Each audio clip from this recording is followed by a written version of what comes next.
Hai semuanya, perkenalkan saya Murnianti Kodika Boka, NIM PN 190-195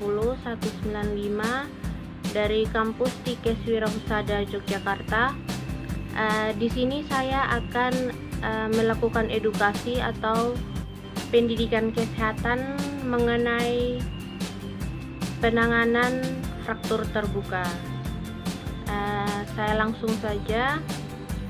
Untuk pengertian dari patah tulang terbuka sendiri, yaitu di mana ada patah tulang tapi patahnya terekspos keluar. Untuk penyebab patah tulang terbuka dibedakan menjadi dua, yaitu cedera traumatik dan cedera patologik. Untuk cedera traumatik itu disebabkan oleh cedera langsung. Cedera langsung itu adalah pukulan langsung terhadap tulang sehingga tulang patah secara spontan. Untuk selanjutnya, cedera tidak langsung adalah pukulan langsung berada jauh dari lokasi benturan. Misalnya tangan berjulur sehingga menyebabkan fraktur.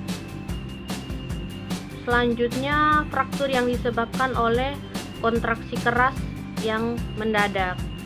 Penyebab yang kedua yaitu fraktur patologik akibat proses penyakit dengan trauma minor mengakibatkan tumor tulang atau pertumbuhan jaringan baru yang tidak terkendali. Selanjutnya infeksi, lalu ada rakitis, dan secara spontan disebabkan oleh stres tulang yang secara terus-menerus.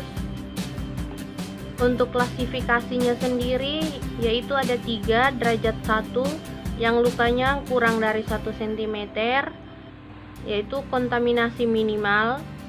Untuk derajat 2-nya lukanya lebih dari 1 cm atau kontaminasi sedang. Sedangkan untuk derajat 3-nya luka melebihi 6-8 cm. Ada kerusakan luas pada jaringan lunak, saraf, tendon, kontaminasinya banyak. Fraktur terbuka dengan derajat 3 harus segera ditangani karena resiko infeksi. Untuk tanda dan gejalanya yaitu yang pertama deformitas, gejala yang kedua yaitu pembengkakan, yang ketiga memar. Untuk selanjutnya yang keempat spasme otot, yang kelima nyeri, yang keenam ketegangan, yang ketujuh kehilangan fungsi, yang kedelapan gerakan abnormal atau krepitasi, yang kesembilan perubahan neurovaskular. Cedera neurovaskular itu terjadi akibat kerusakan saraf perifer atau struktur vaskular yang terkait. Klien dapat mengeluh rasa kebas atau kesemutan atau tidak teraba nadi pada daerah fraktur. Selanjutnya yang ke-10 yaitu shock. Untuk penatelaksaan fraktur ada 2, yaitu secara umum dan secara kegawat daruratan. Untuk secara umumnya biasanya fraktur itu menyertai trauma. Untuk itu sangat penting untuk melakukan pemeriksaan terhadap jalan napas atau airway, untuk proses pernafasannya atau breathing, dan sirkulasi atau circulation. Apakah terjadi shock atau tidak? Bila sudah dinyatakan tidak ada masalah, baru dilakukan anamnese atau pemeriksaan secara terperinci. Waktu terjadinya kecelakaan penting ditanyakan untuk mengetahui berapa lama sampai di rumah sakit, mengingat golden period itu 1-6 jam. Bila lebih dari 6 jam, komplikasinya bisa semakin besar. Lalu lakukan anamnese dan pemeriksaan fisik secara cepat, singkat dan lengkap. Kemudian dilakukan foto radiologi. Untuk penatelaksanaan secara kegawat daruratan, segera setelah cedera, pasien berada dalam keadaan bingung, tidak menyadari adanya fraktur dan berusaha berjalan dengan tungkai yang patah. Maka bila dicurigai adanya fraktur, penting untuk mengimobilisasi bagian tubuh segera sebelum pasien dipindahkan. Bila pasien yang mengalami cedera harus dilakukan pembidaian, ekstremitas harus disanggah di atas dan di bawah tempat patah untuk mencegah gerakan rotasi maupun angulasi. Gerakan fragmen patahan tulang dapat menyebabkan nyeri, kerusakan jaringan lunak, dan pendarahan lebih lanjut.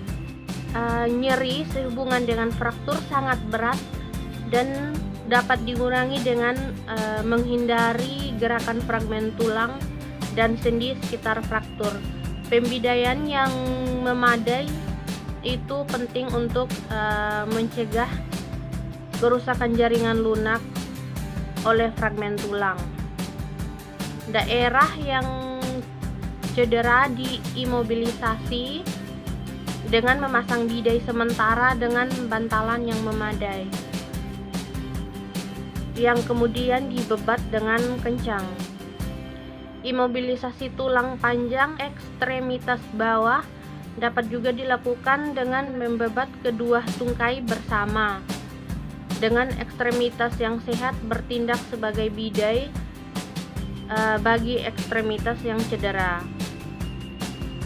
Pada cedera ekstremitas atas, lengan dapat dibebat ke dada atau lengan bawah yang cedera digantung pada sling. Peredaran di distal cedera harus dikaji untuk menentukan kecukupan perfusi jaringan perifer. Pada fraktur terbuka, luka ditutup dengan pembalut bersih atau yang steril untuk mencegah kontaminasi jaringan yang lebih dalam. Jangan sekali-sekali melakukan reduksi fraktur, bahkan bila ada fragmen tulang yang keluar melalui luka, pasanglah bidai sesuai dengan yang saya jelaskan di atas. Untuk bagian gawat darurat, pasien dievaluasi secara lengkap, pakaian dilepaskan lalu dari tubuh yang sehat kemudian ke sisi yang cedera. Pakaian pasien mungkin harus dipotong dari pada sisi cedera. Ekstremitas sebisa mungkin jangan sampai digerakkan untuk mencegah kerusakan lebih lanjut. Untuk komplikasi fraktur, itu yang pertama bisa cedera saraf, yang kedua itu bisa sindroma kompartemen, yang ketiga kontraktur Volkmann, dan yang keempat yaitu sindroma emboli lemak. Untuk komplikasi jangka panjang dari fraktur itu bisa kaku sendi, nekrosis avaskular, terus malonion, terus penyatuan terhambat, lalu non-inion, terus penyatuan fibrosa, lalu sindroma nyeri regional kompleks. Untuk faktor-faktor yang mempengaruhi patah tulang, yang pertama itu faktor yang mempercepat penyembuhan, itu bisa mengurangi pergerakan pada daerah yang mengalami patah tulang, lalu sambungan luka tertata dengan baik, terus asupan darah yang memadai, nutrisi yang baik, dan hormon-hormon pertumbuhannya baik. Selanjutnya faktor yang memperlambat penyembuhan, yaitu kalau sampai kehilangan tulang, lalu gerakan pada bagian yang patah jika digerakkan secara terus-menerus, rongga atau ada jaringan di antara tulang yang patah, keganasan lokal, terjadinya infeksi, terus ada penyakit tulang, dan juga tergantung usia. Mungkin itu saja yang bisa saya sampaikan. Kalau misalnya ada komentar, kritik, mungkin bisa disampaikan lewat kolom komentar. Semoga bermanfaat dan terima kasih.